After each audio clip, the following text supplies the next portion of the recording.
Hello and welcome back to the Nasty Metal, a production channel here at YouTube, and welcome to another Friday review. Today I am reviewing the second full-length album from Los Angeles-based heavy metal band Pounder, that is Breaking the World, which was released through Shadow Kingdom Records on January 29th of this year.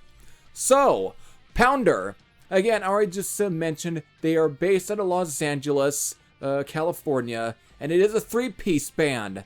Again, formed all the way back in 2017, releasing a single in 2017, and then also a demo as well following that same year. Meant to say then, of course, the EP in 2018, which was actually titled here, looking at the Metal Archives page, because I'm not going to lie about that. Again, titled Faster Than Fire. And then that same year, Desert Rain. And then finally, in 2019, on Hell's Headbangers Records, Uncivilized. And then finally, here in 2021, on January 29th, through, of course, Shadow Kingdom, it is Breaking the World. So without further ado, let's get into my review of Breaking the World from Pounder. Alright, so before I really get into any of my thoughts on this album, let's do a track listing rundown. This time we have at least 7 songs here for this release, because I think the album before Uncivilized had either 8 or 9 songs. And that one actually clocked in around 42 minutes. This one here clocks in at 34 minutes and 38 seconds. So, definitely much shorter than the first album. So, these 7 songs are Spoils of War, Breaking the World being the title track, Hard Road to Home, Never Forever, Hard City, Give Me Rock, and then finally Deadly Eyes. So there's your 7 songs. So how can I really at least sum this album up?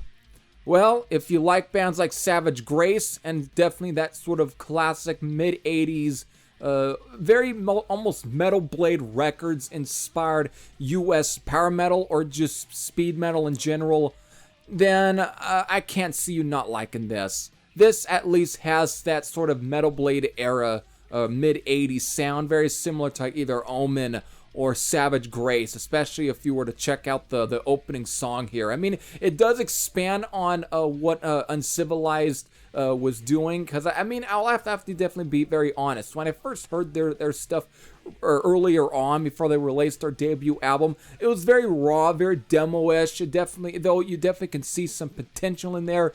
They really stepped their game up with their debut album, but this album even furthers sees them stepping their game up. I mean, again, just listen to the opening track here, Spoils of War, with its marching-like beginning, before then beginning in just hitting that sort of very fast. Again, it just goes on, but as the song keeps going too, you then get to that guitar solo part, and my God, it becomes the crown jewel of this album. Again, the whole entire track, Spoils of War, it's a fantastic way to open up the album. And again, the title track and follows, and it keeps the whole thing going. Again, it keeps the train going, and it's actually, again, one of the other highlights off this album. Same goes for like Hard Road to Home, I also really dig. Of course, I also really dig Hard City as well. It's very much melodic in its structure, but still very heavy. Still got great musicianship. Again, I do have to definitely point out that the vocals here and a guitar player as well, Matt Harvey, he has a great voice. Actually, again, he definitely does. I wouldn't say he's like Chris Logue of Savage Grace, or even J.D. Kimball of Omen, but he's got a very voice that really suits this style here, and it works. And again, the reason I also bring up the Savage Grace comparisons is from Spoils of War, which again, it's got the what is it? We Conquer, We Came, We Conquer, something like that. Which again reminds me of the track from After the Fall from Grace from Savage Grace, very similar in that sort of style. That's why I see a lot of comparisons. It's great. Again, moving on. Again, we also do have some great, very great mid-paced anthemic heavy metal track in Give Me Rock, which would have fit great on any of those kind of mid-80s metal albums. It's a great track too in its own right, then finally ending with Deadly Eyes, which just ends the album on a fucking bang. I mean, they're really, to try and completely summing up most of these songs, I feel might be giving the viewer here, you, the viewer, who's listening and watching this, a little bit too much to take in. Because I think the best way for you to really at least listen, or at least to get the better off feel of this album, is if you were to listen it to yourself. But me here, I really love this album. There really isn't anything bad I can say about this.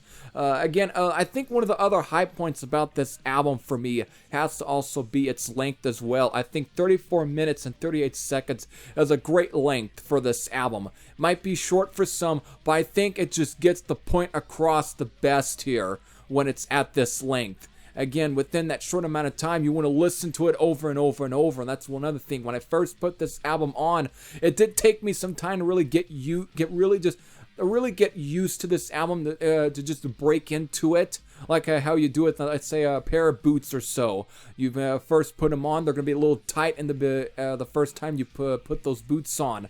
But as more times go on and you start to really break into those pair of boots, they become more looser, and it definitely starts to feel even more better and better with each time you start wearing those pair of boots. I know it's a weird analogy to use, but that's the way I kind of feel with this album here, Breaking the World. The more times you first listen to it, it's going to be a little bit, again, it may not come across as quick to you, but the more times you listen to it, the more you start really getting used to this album. Then to the point where you're going to end up putting this album on more and more. You want to listen to it more and more. And that's why I also like the length of the album. It's perfect.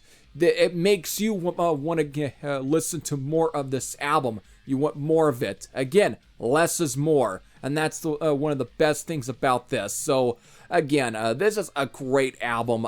Definitely, probably right here, some of the band's best material that I've heard from Pounder so far. This is a solid fucking album. There's really nothing bad I can say about this. So, again, for me, standout tracks has to be, again, the opening song, Spoils of War, the title track, Hard Road to Come, Hard City, and Deadly Eyes. Those are my standout tracks. They are definitely the ones you probably should listen to, but again, I'll definitely get onto more of that. So with that, so there you go. There is my review or my thoughts on Breaking the World, the second album from Pounder, and my rating, it's a 9.90 out of 10. Again, this is a really solid album from these guys. Just again, they're really starting to showcase their musicianship. They're really progressing further. I think with each album, these guys are definitely going to become masters of their own craft.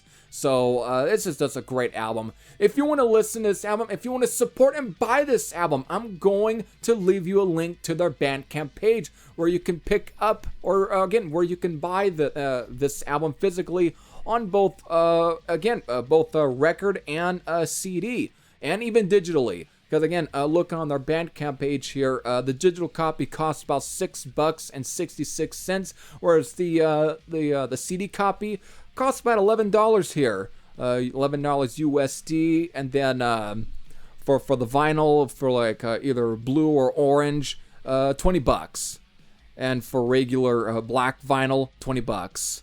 Cassette, $9. So there you go. There's your pricing for this. So again, and you can listen to the tracks on their Bandcamp page as well. Again, you can also check out the standout tracks that I've written down on this page on my notes here. Again, like Spoils of War, the title track, Hard Road to Home, and Hard City, and Deadly Eyes. You can check out those songs as well on the page. But I think you'll probably just like the album as a whole. And if you do, again, go out and buy this. Go on, again, you can buy it on their Bandcamp page. Go click that button and the link there, and just fucking buy it. Give these guys the cash. They definitely are a hard-working band that definitely deserve it. And this hard times and the COVID period, I think they definitely deserve some of that money as well. They definitely do. So with that, I hope all of you enjoyed. I hope all of you go on and support these guys. So with that, hope all of you enjoyed. This is Heavy Thrasher Sam out, and I'll see you all later. Take care, everyone.